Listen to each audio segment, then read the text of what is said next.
अस्सलामुअलैकुम। मेरा नाम सादिया बीबी। मैंने सिलाई मशीन ਦਾ ਵੱਲ ਲਾ ਕੇ ਮੈਂ ਕੱਪੜੇ ਸੀਨੀ ਆ। ਮੈਂ ਫੁੱਲ ਕਾਰੀਗਰ ਆ। ਮੇਰੇ ਕੋਲ ਸੂਟ ਆਇਆ ਪਿਆ ਤੇ ਮੈਂ ਕੱਟ ਰਹੀ ਹਾਂ ਤੇ ਮੇਰੀ ਵਾਲਦਾ ਕਿਧਰ ਮਸ਼ੀਨ ਲਵਣ ਗਈ ਹੋਈ ਹੈ। ਵਾਲ ਸਿੱਖਿਆ ਦੀ ਉਸਤਾਦ ਦੀ ਮਸ਼ੀਨ ਤੇ ਸਿੱਖਿਆ, ਮੇਰੀ ਆਪਣੀ ਮਸ਼ੀਨ ਕੋ ਨਹੀਂ ਆਈ। ਕੋਲ ਇੰਨੀ ਹਿੰਮਤ ਨਹੀਂ ਮਸ਼ੀਨ ਲਵਣ ਦੀ, ਅਸੀਂ ਗਰੀਬ ਬੰਦੇ ਹਾਂ।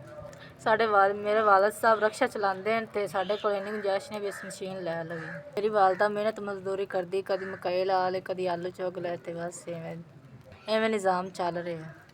ਮੇਰੇ ਕੱਪੜੇ ਆਉਂਦੇ ਹਨ ਤੇ ਵਾਪਸ ਕਰ ਦਿੰਦੇ ਵੀ ਜਿਹੜਾ ਇਹ ਮੇਰੇ ਕੋਲ ਮਸ਼ੀਨ ਹੈਗੀ ਕੋਈ ਨਹੀਂ।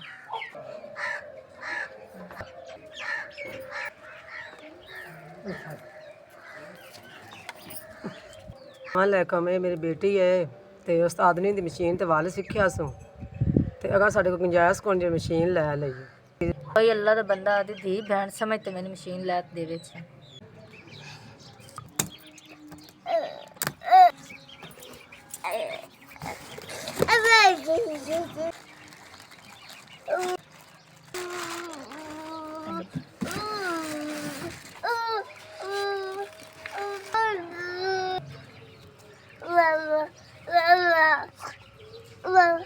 SVS ਤੁਹਾਡੇ ਸਾਨੂੰ ਨਵੀਂ ਸਿਲਾਈ ਮਸ਼ੀਨ ਮਿਲ ਗਈ।